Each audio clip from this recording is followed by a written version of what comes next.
At dumating na nga po ang ating in-order nitong amplifier na Seikei MT21.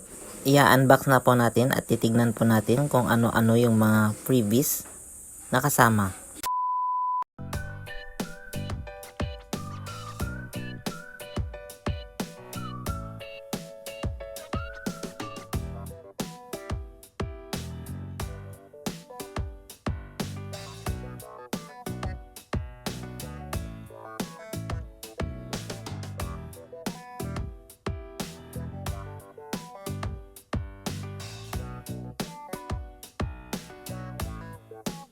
Heto po ang mismong cupboard ng kanyang amplifier board.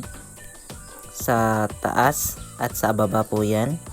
At nandito naman po yung kanyang mga screwdriver at power adapter. Dito po yung mga kanyang mga bolts. At andito po yung mismong amplifier. Titignan po natin.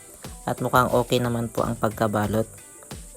Sulit naman po at mukhang maganda naman po ang kanyang quality. So ayan po, i-assemble na po natin para mas maganda po siya tignan. Ilalagay na po natin ang kanyang mga cover.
Ayan na nga po at nabuo na po natin ang ating Class D amplifier Seikei MT21.